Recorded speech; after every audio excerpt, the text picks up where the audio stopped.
Welcome to స్వతంత్ర TV. నా పేరు రహీం. ముందుగా హెడ్లైన్స్ చూద్దాం.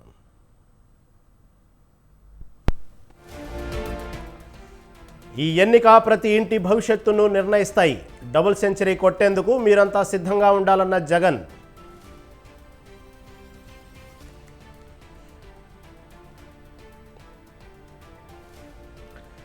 జగన్ ప్రజల జీవితాలతో చెలగాటమాడుతున్నారు. ఏపీ సీఎంపై చంద్రబాబు సీరియస్.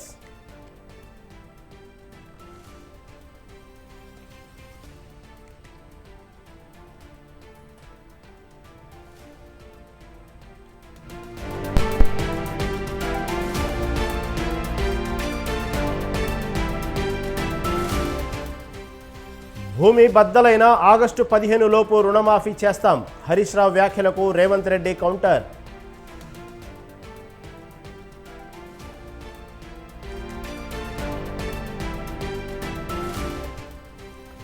అడ్డగోలు హామీలిచ్చి అధికారంలోకి వచ్చారు. కాంగ్రెస్ ప్రభుత్వంపై కేసీఆర్ ఫైర్.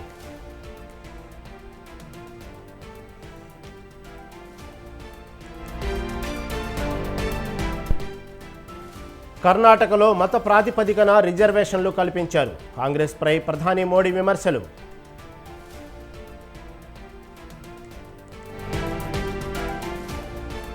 లాభాల్లో ముగిసిన స్టాక్ మార్కెట్లు. సెన్సెక్స్ 114, నిఫ్టీ 134 పాయింట్లు లాభం.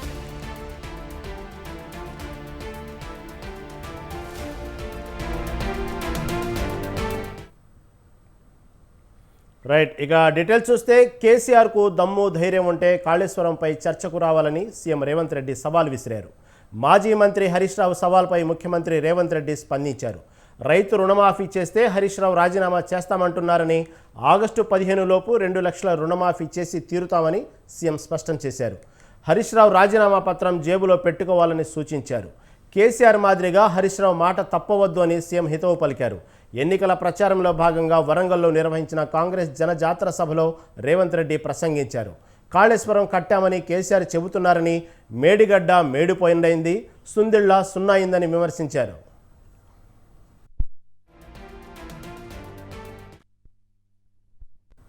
హరీష్ రావు గారు ఒక మాట అన్నాడు, రైతు రుణమాఫీ చెయ్యి, రైతు రుణమాఫీ చేస్తే రాజీనామా చేస్తా అన్నాడు. నేను ఈ వేదిక మీద నుంచి మాట ఇస్తున్నా. రామప్ప దేవాలయం శివుడి సాక్షిగా, సమ్మక్క సారలమ్మ సాక్షిగా, 1000 స్తంభాల గుడి సాక్షిగా, అక్కడి సూర్యుడు ఇక్కడ ఉదయించిన, భూమి ఆకాశం తిరగబడ్డా, తుఫానులు వచ్చినా, భూకంపం వచ్చినా, భూమి బద్దలైనా, నేను మాట ఇస్తున్నా 15 ఆగస్టు లోపల తెలంగాణ రైతాంగానికి 2 లక్షల రూపాయల రుణమాఫీ చేసి తీరుతా. హరీష్ రావు అన్నావు కదా సిద్దిపేటకు రాజీనామా చేస్తా అని, రాజీనామా పత్రం జేబులో పెట్టుకో. 15 ఆగస్టు నాడు నీతో మాట్లాడతా బిడ్డ, మాట మీద ఉండాలి. నీ మామలాక మాట ఇచ్చి మాట తప్పి దళితుని ముఖ్యమంత్రి చేస్తా, లేకపోతే తలకాయ నరుకుంటాని తలకాయ లేని మాటలు మాట్లాడతాం అనుకుంటున్నావేమో. నిన్నగాక మొన్న హరీష్ రావు గారు ఒక మాట అన్నాడు, రైతు రుణమాఫీ చెయ్యి, రైతు రుణమాఫీ చేస్తే రాజీనామా చేస్తా అన్నాడు. నేను ఈ వేదిక మీద నుంచి మాట ఇస్తున్నా. రామప్ప దేవాలయం శివుడి సాక్షిగా, సమ్మక్క సారలమ్మ సాక్షిగా. కాంగ్రెస్ ప్రభుత్వంపై బీఆర్ఎస్ అధినేత కేసీఆర్ నిప్పులు చెరిగారు. బస్సు యాత్రలో భాగంగా మిర్యాలగూడలో జరిగిన రోడ్ షోలో పాల్గొన్న కేసీఆర్, బీఆర్ఎస్ హయాంలో రెప్పపాటు కూడా విద్యుత్ పోలేదన్నారు. బీఆర్ఎస్ హయాంలో మిగులు విద్యుత్ ఉండేలా చేశామన్నారు. కాంగ్రెస్ పార్టీ అధికారంలోకి రాగానే కరెంటు కోతలు, నీటి కష్టాలు మొదలయ్యాయని విమర్శించారు. నాగార్జున సాగర్ కట్టపై కేంద్రానికి, కేఆర్ఎంబీకి అప్పగించారని మండిపడ్డారు. 58 సంవత్సరాలు అనేక రకాలుగా గోసపెట్టిందే కాంగ్రెస్ పార్టీ ఫైర్ అయ్యారు.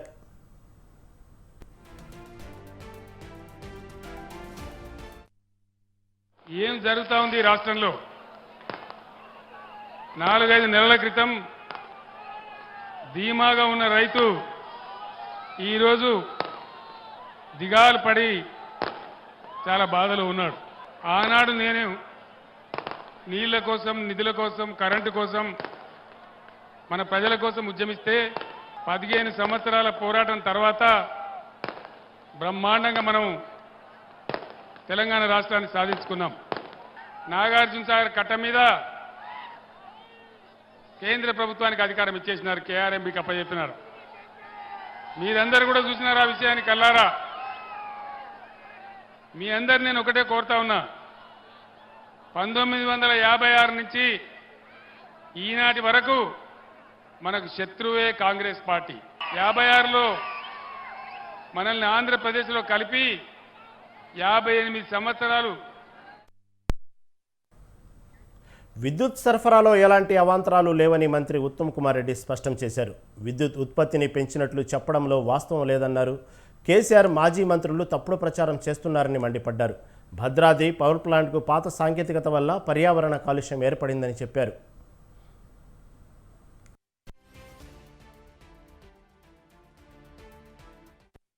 జీవిస్తున్నాడా, ఒక డెల్యూషన్లో ఉన్నాడా, లేక ఫ్రస్ట్రేషన్ అండ్ డిప్రెషన్లో మాట్లాడుతున్నాడా అర్థం కావడం లేదు. కానీ అసలు ఒక 10 ఏళ్ళు ముఖ్యమంత్రి చేసిన ఆయన ఆ విధంగా పూర్తిగా వాస్తవాలకు చాలా దూరమైన విషయాలు కొన్ని అయితే ఇక 100% అబద్ధాలు మాట్లాడడం, అది ఖండించడం అండ్ దాంట్లో వాస్తవం ఉందో చెప్పడం అది మా డ్యూటీగా మేము భావిస్తున్నాం.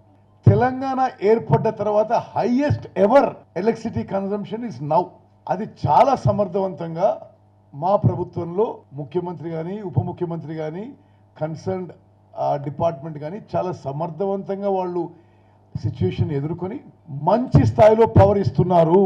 ఎంత రేట్ అయినా పవర్ కొనుగోలు చేసి వ్యవసాయానికి, గృహ అవసరాలకు, పరిశ్రమలకు అన్ని విధాలుగా 24 hours అన్ఇంటరప్టెడ్ పవర్ సప్లై ఇస్తున్నారు.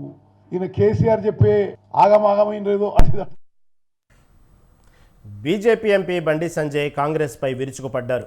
అభ్యర్థిని కూడా ప్రకటించుకోలేని అసమర్థులా తనను ఓడించేది అంటూ ప్రశ్నించారు. కాంగ్రెస్ మోదీని విమర్శించడం హాస్యాస్పదంగా ఉందని బండి సంజయ్ అన్నారు. సీఎం రేవంత్ ఎక్కడికి పోయినా దేవుడి మీద ఒట్టేసి హామీలను అమలు చేస్తున్నారని ఫైర్ అయ్యారు. బీఆర్ఎస్ పార్టీకి చెందిన పలువురు నేతలు సంజయ్ సమక్షంలో బీజేపీలో చేరారు. 10 ఏళ్ల పాలనలో ప్రజలను రాచి రంపాన పెట్టిన కేసీఆర్ ఇప్పుడు నీతి సూత్రాలు వల్లిస్తున్నారని మండిపడ్డారు. మోదీ చెప్పిందే చేస్తారని బండి సంజయ్ తెలిపారు.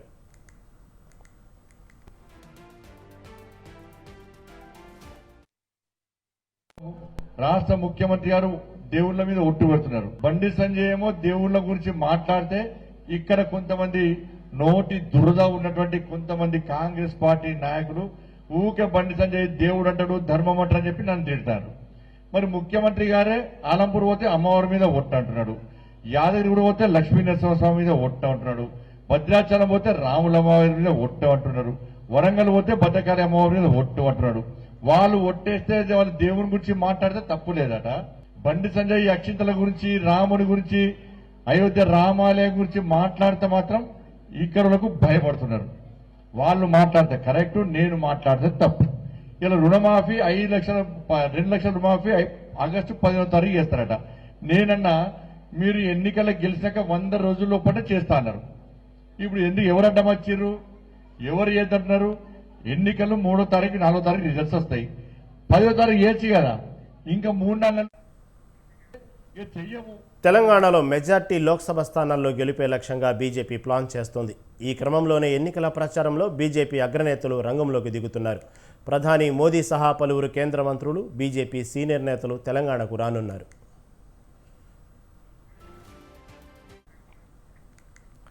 తెలంగాణలో ఎన్నికల ప్రచారంలో ప్రధాని మోదీ సహా బీజేపీ నాయకులు పాల్గొననున్నారు.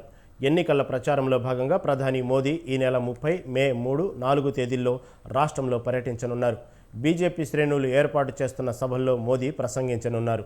కొన్ని జిల్లాలను కలిపే విధంగా సభలను ప్లాన్ చేశారు స్థానిక బీజేపీ నేతలు.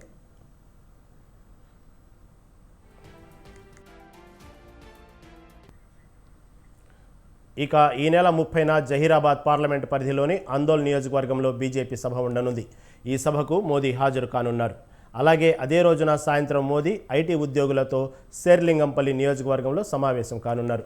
ఇక మే 3వ తేదీన వరంగల్ పార్లమెంటు పరిధిలో ఒక సభ, భువనగిరి, నల్గొండ పార్లమెంటును కలుపుతూ మరో సభలో మోదీ పాల్గొంటారు.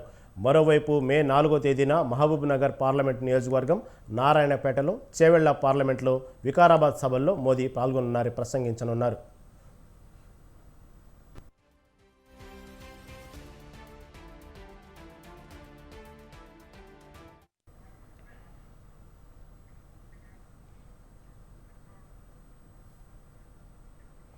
రాహుల్ గాంధీ ఓవైసీ ఇద్దరు ఔరంగజేబు స్కూల్కు చెందిన వారేనని సెటైర్ వేశారు కేంద్ర మంత్రి అనురాగ్ సింగ్ ఠాకూర్. కాంగ్రెస్ సనాతన ధర్మాన్ని ఖతం చేయాలని చూస్తుందని మండిపడ్డారు. హైదరాబాద్ బీజేపీ అభ్యర్థి నామినేషన్ ర్యాలీలో పాల్గొన్నారు. అక్బరుద్దీన్, అసదుద్దీన్ వ్యాఖ్యలపై రాహుల్, సోనియా ఎందుకు మాట్లాడడం లేదని నిలదీశారు. బీజేపీకి ముందు 10 ఏళ్లు ఈ దేశాన్ని కాంగ్రెస్ పార్టీనే పాలించిందని, అప్పుడు మహిళా బిల్లు ఎందుకు పెట్టలేదని ప్రశ్నించారు.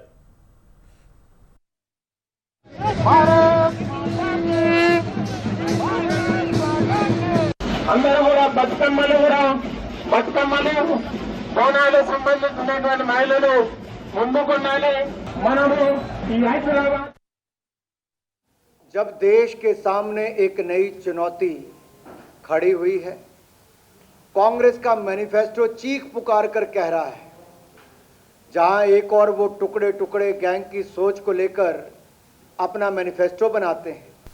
आज देश की संपत्ति की बात करें, संतान की बात करें, सीमाओं सुरक्षा की बात करें या फिर सनातन की बात करें, उसको सुरक्षित करने का समय आया है।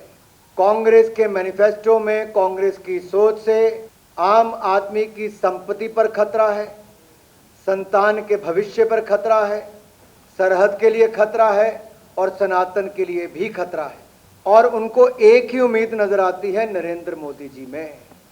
जब दुनिया के देशों में, कई देशों में युद्ध चल रहा है, तो राहुल गांधी जी कह रहे हैं कि भारत में न्यूक्लियर वेपन्स को, परमाणु हथियारों को खत्म कर दो, यानी कि भारत को असुरक्षित कर दो, भारत को कमजोर कर दो।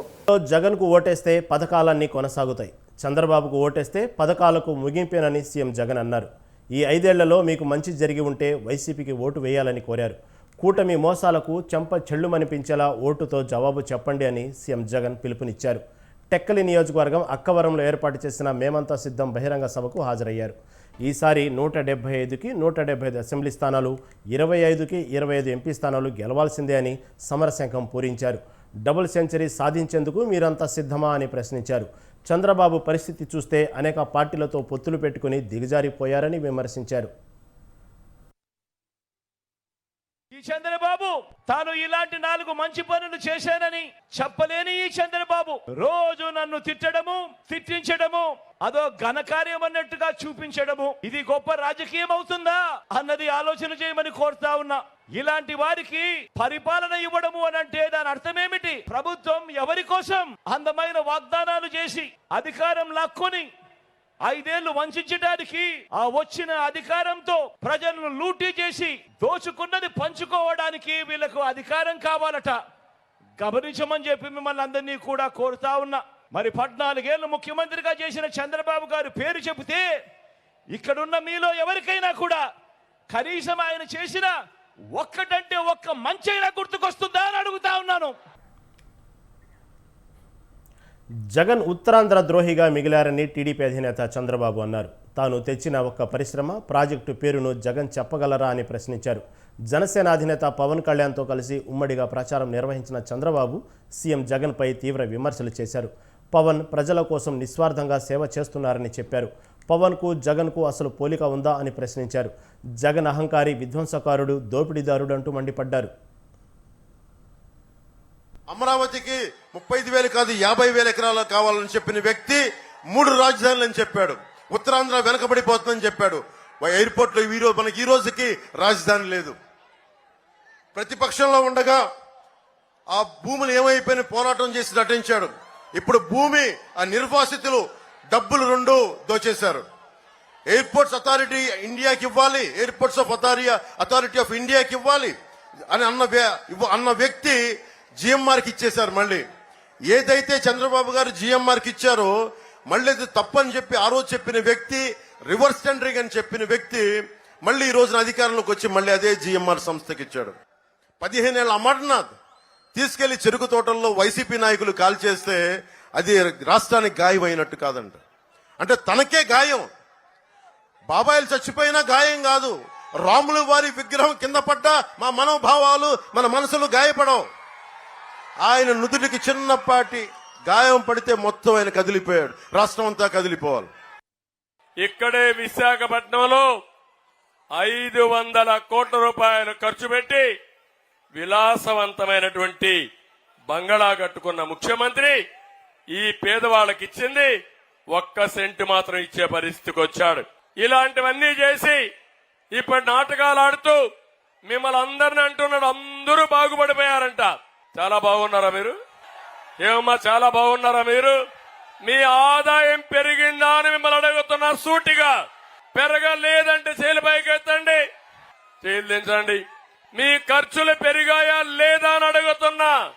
ఖర్చులు పెరిగాయి, ఆదాయం పెరగలేదు, మీ జీవన ప్రమాణాలు తగ్గిపోయినాయి. దీనికి కారణం అసమర్థుడి పాలన, అవినీతి పాలన, చేతగాని పాలన అని చెప్పి నేను మీకు తెలియజేస్తున్నా. ఎప్పుడు కూడా పరిపాలన అంటే సంపద సృష్టించాలి. ఇక్కడే విశాఖపట్నంలో చంద్రబాబు నాటకంలో పవన్ది చిన్న పాత్ర మాత్రమేనని సజ్జల ఎద్దేవా చేశారు. మేము అధికారంలోకి రాబోతున్నామని తెలిసే వాళ్లకు కోపం పెరుగుతుందని విమర్శించారు. కాపుల ఓట్లు గంపు గుర్తుగా టీడీపీకి వేయించేందుకు పవన్ కళ్యాణ్ విశ్వ ప్రయత్నం చేస్తున్నారని సజ్జల ఆరోపించారు. చంద్రబాబుకు ఎందుకు ఓట్లు అప్పచెప్పాలని అనుకుంటున్నారని నిలదీశారు. కూటమిలో అందరూ చంద్రబాబు మనుషులే అని ఆయన స్పష్టం చేశారు.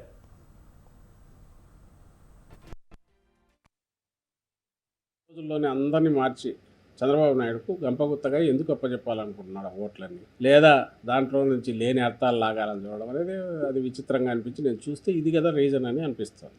అది జనమన్నీ అర్థం చేసుకుంటున్నారు. ఈ డ్రామాలన్నీ దేనికోసం అర్థం చేస్తారు. మళ్ళీ చంద్రబాబు నాయుడును తీసుకురా 14లో చూశారు. 14లో ఇదే పవన్ కళ్యాణ్ చంద్రబాబు నాయుడుకు సపోర్ట్ చేశాడు. ఇదే బీజేపీ పవన్ కళ్యాణ్ ఇద్దరు కలిసి సపోర్ట్ చేసి కూర్చోబెట్టారు. ఏం చేశారు ఆ తర్వాత చంద్రబాబు నాయుడు? వాళ్ళకి తెలియదా మాత్రం మర్చిపోతారా? అప్పుడు కనీసం ఏ సీట్లు తీసుకోకుండా అన్నా చేశాడు. ఈసారి సీట్లు కొన్ని తీసుకొని ఆ సీట్లలో కూడా తెలుగుదేశం పార్టీ వాళ్ళకి ఇచ్చి దాదాపు బహుశా బాండెడ్ లేబర్ కంటే అన్యాయంగా బహుశా ఏమి ప్రతిఫలంగా ఏం తీసుకున్నారో తెలియదు. కానీ ఏ రాజకీయ పార్టీ కాదు, రాజకీయ నాయకుడు కాదు, ఏమాత్రం ఆత్మాభిమానం ఉన్న వాళ్ళు ఎవరు చేయకూడని రీతిలో పవన్ కళ్యాణ్. విపక్ష కూటమి నేతలపై ఫైర్ అయ్యారు నెల్లూరు ఎంపీ అభ్యర్థి విజయసాయిరెడ్డి.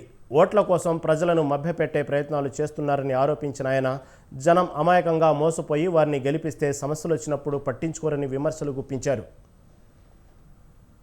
బీజేపీ మిమ్మల్ని మభ్యపెట్టేదానికి ప్రయత్నిస్తా ఉంది. వాళ్ళకు ఉన్నటువంటి డబ్బు సంచులతో మిమ్మల్ని కొనుగోలు చేయాలన్నటువంటి ఉద్దేశంతో మిమ్మల్ని అన్ని రకాలుగా మిమ్మల్ని వాడుకోవాలని ఈ యొక్క ఓట్లు తీసుకున్న తర్వాత వారు మీకు కనిపించరు. మీ ప్రయోజనాలను కాపాడేందుకు తెలుగుదేశం పార్టీ ఉండదు. బీజేపీ ఎలా మీ యొక్క ప్రయోజనాలను కాపాడు. వైఎస్ఆర్ను తిట్టిన వాళ్లే జగన్ క్యాబినెట్లో ఉన్నారని ఏపీ కాంగ్రెస్ అధ్యక్షురాలు షర్మిల అన్నారు. బాపట్ల జిల్లా రేపల్లెలో ఆమె బహిరంగ సభ నిర్వహించారు. ఈ సందర్భంగా షర్మిల మాట్లాడుతూ బొత్స సత్యనారాయణపై ఆగ్రహం వ్యక్తం చేశారు. తమ తల్లి విజయమ్మను బొత్స అవమానపరిచారని గుర్తు చేశారు. జగన్ను ఉరితీయాలని కాంగ్రెస్ హయాంలో ఇదే బొత్స వ్యాఖ్యానించారని ఆమె మండిపడ్డారు. దివంగత వైఎస్ఆర్ను అసెంబ్లీలో బొత్స తిట్టిపోసిన విషయాన్ని Jagan మర్చిపోయారన్నారు.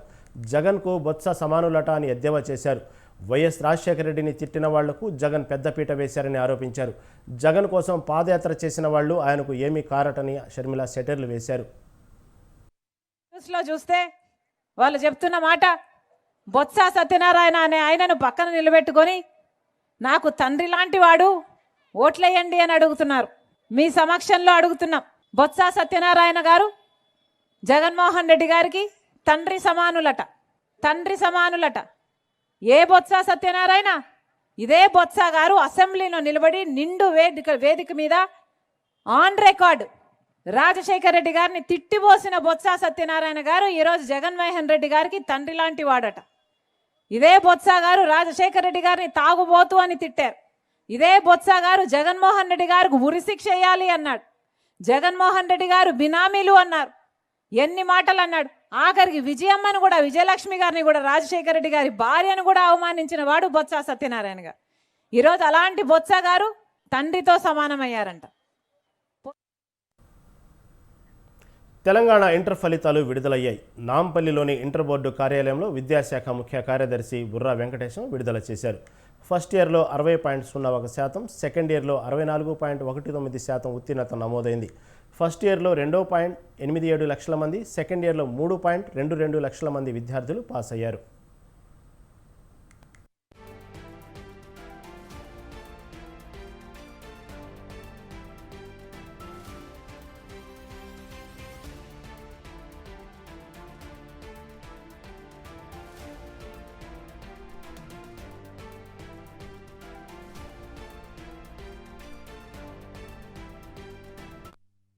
First year general and vocational కలిపి 4,78,723 మంది ఎగ్జామ్స్ రాశారు. సెకండ్ ఇయర్ వచ్చి 5,02,280 మంది ఎగ్జామ్స్ రాశారు. సో పాస్ అయిన పిల్లలు చూస్తే దీంట్లో జనరల్ అండ్ వొకేషనల్ కలిపి 2,87,261 ఫస్ట్ ఇయర్ పాస్ అయ్యారు. సెకండ్ ఇయర్ ఏమో 3,22,432 మంది పాస్ అయ్యారు. So pass percentage first year అయితే 60.01%, 60.01. సెకండ్ ఇయర్ వచ్చి ఇది బోత్ వొకేషనల్ అండ్ జనరల్ కలిపి 64.19% ఏమో సెకండ్ ఇయర్ పాస్ అయినారు. ఇందులో girls as usual they are topping in terms of pass percentage. First year లో అయితే 68.35%, boys 51.5%. Second year girls 72.53%, boys 56.1%. A grade అంటే అబౌవ్ 75% దాటిన వాళ్ళు 1,86,000 ఫస్ట్ ఇయర్ వాళ్ళు ఉన్నారు. అదే సెకండ్ ఇయర్ లో 1,00,000. కాంగ్రెస్ మేనిఫెస్టో వచ్చినప్పుడే ఆ మేనిఫెస్టోపై ముస్లిం లీగ్ ముద్ర ఉందని అదే రోజు చెప్పానని ప్రధాని నరేంద్ర మోదీ అన్నారు. ఛత్తీస్గఢ్లోని సుర్గ్జాలో విజయ సంకల్ప యాత్ర మహార్యాలీ సందర్భంగా ప్రధాని ప్రసంగించారు. ఈ సందర్భంగా కాంగ్రెస్ మీద మోదీ తీవ్ర వ్యాఖ్యలు చేశారు.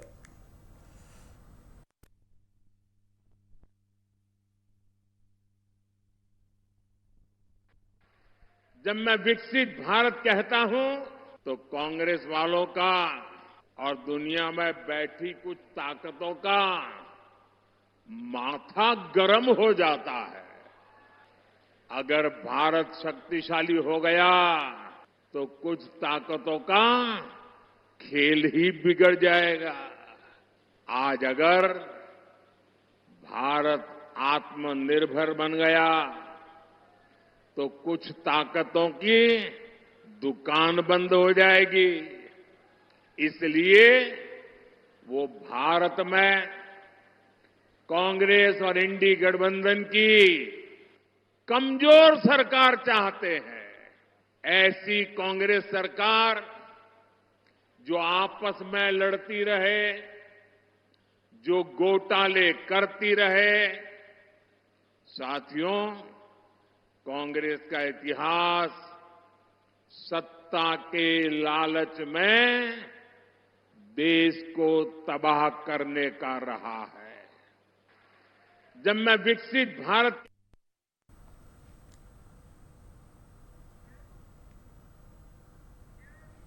రాజ్యాంగాన్ని తయారు చేస్తున్నప్పుడు బాబాసాహెబ్ అంబేద్కర్ నాయకత్వంలో భారతదేశంలో మత ప్రాతిపదికన రిజర్వేషన్లు ఉండరాదని నిర్ణయించారన్నారు.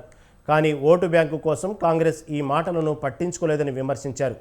ఆంధ్రప్రదేశ్తో సహా పలు చోట్ల కాంగ్రెస్ మత ప్రాతిపదికన రిజర్వేషన్లు అమలు చేసేందుకు యత్నించిందని మోదీ ఆరోపించారు. ఇప్పుడు దేశవ్యాప్తంగా మత ప్రాతిపదికన రిజర్వేషన్ల అమలుకు సిద్ధమైందని ప్రధాని ఆరోపించారు. అంతేకాక ఎస్సీ, ఎస్టీ, ఓబీసీ కోటాను గండి కొట్టేందుకు యత్నిస్తుందని ఆయన అన్నారు.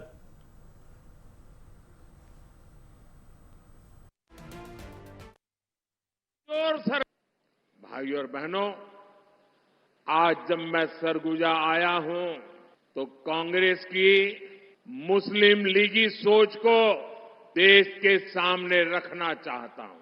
और जब उनका मैनिफेस्टो आया उसी दिन मैंने कह दिया था, आज नहीं कह रहा हूं, उसी दिन कहा था कि कांग्रेस का मैनिफेस्टो पर मुस्लिम लीग की छाप है.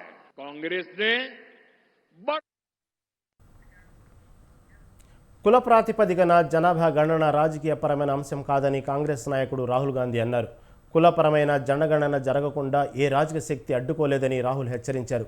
ఆ అంశం వెనక్కి తగ్గే ప్రసక్తే లేదన్నారు. కాంగ్రెస్ ప్రభుత్వం కేంద్రంలో అధికారంలోకి వచ్చిన వెంటనే ముందుగా కులగణన చేపడుతుందని రాహుల్ హామీ ఇచ్చారు. ఇది నా గ్యారంటీ అని తెలిపారు రాహుల్. చాలా కీలక రంగాల్లో 90% ఎస్సీ ఎస్టీ బీసీల భాగస్వామ్యం లేదని ప్రజలు గుర్తించారని రాహుల్ గాంధీ అన్నారు. ये मेरे राजनीति नहीं है, ये मेरे लाइफ मिशन को छोड़ने वाला नहीं है और मैं गारंटी करके कह रहा हूं, जो कांचा जी ने कहा आप लिख लो, जाति जनगणना को कोई शक्ति नहीं हो और जितना इसको रोका गया उतनी तेजी से उतनी फोर्स से ये वापस आए, क्योंकि हिंदुस्तान के 90% लोगों को ये बात समझ आ गई है, शायद वो आज कह नहीं रहे, खुलकर कह नहीं रहे, मगर उनको बात समझ आ गई है कि हिंदुस्तान के ప్రధాని మోదీ హామీలు గ్యారెంటీలన్నీ అబద్ధాలేనని కాంగ్రెస్ అధ్యక్షుడు మల్లికార్జున ఖర్గే అన్నారు. కేరళలో కాంగ్రెస్ సభలో మల్లికార్జున ఖర్గే ప్రసంగించారు. ప్రతి కుటుంబానికి 15 లక్షల రూపాయలు బ్యాంకుల్లో జమ చేస్తానన్నారు. విదేశాల్లో కాంగ్రెస్ దాచిన కోట్లాది నల్ల డబ్బును వెనక్కి తీసుకొస్తానన్నాడు. ఆ డబ్బు ఏదని ప్రశ్నించారు మల్లికార్జున ఖర్గే. వచ్చే ఎన్నికల్లో రైతుల ఆదాయాన్ని రెట్టింపు చేస్తానని చెప్పారు. రైతుల రెట్టింపు ఆదాయం ఏదని ప్రశ్నించారు. మోదీ గ్యారెంటీ అంటే ఏమిటి? ఇచ్చిన వాగ్దానాలు నెరవేర్చబోనని మోదీ గ్యారెంటీ ఇస్తున్నారని మల్లికార్జున ఖర్గే ఎద్దేవా చేశారు.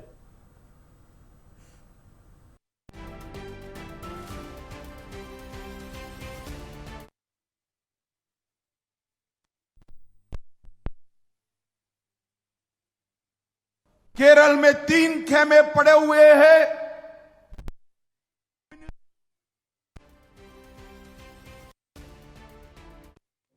Hemant Soren, a chief minister, he is also put in jail. Kejriwal also put in jail, and without any reason, they seized our account 135 crores. Openly he says, मैं भ्रष्टाचारियों को नहीं समझ. अरे भाई, भ्रष्टाचारियों को आप सहन नहीं करेंगे. वो भ्रष्टाचारी तो तुम्हारे साथ है. Some people have become chief ministers, some ministers, some Rajya Sabha members. How you allowed them? This is the type of Modi's version of Bhrashtachar. He is not caring for employment. కేరళలో ఒక పక్క కమ్యూనిస్టులు, మరో పక్క కాంగ్రెస్, ముస్లిం league, మూడో పక్క NDA కూటమి మధ్య పోటీ సాగుతుందని కేంద్ర హోంమంత్రి అమిత్ షా అన్నారు. దేశంలో కమ్యూనిస్టు పార్టీలు అంతరించిపోయాయని, కాంగ్రెస్ కూడా అంతరించిపోతుందని అమిత్ షా ఎద్దేవా చేశారు. రానున్నది ఎన్డీఏ కూటమి అన్నారాయన.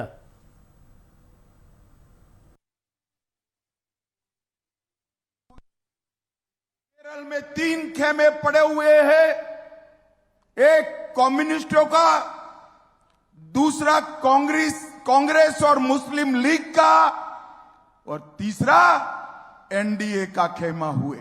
दुनिया में कम्युनिस्ट समाप्त हो गए हैं, देश में भी कम्युनिस्ट समाप्त हो गए हैं और कांग्रेस देश में समाप्त हो गई है. आने वाला समय भारतीय जनता पार्टी का है और ये चुनाव केरल को हिंसा से मुक्त करने का भी चुनाव है. ये सो कॉल्ड इंडी अलायंस अब पूरा एक्सपोज हो चुका है. इंडी अलायंस के 2 घटक. ఇవి ఇప్పటి వరకున్న అప్డేట్స్. మరిన్ని అప్డేట్స్ కోసం చూస్తూనే ఉండండి స్వతంత్ర టీవీ.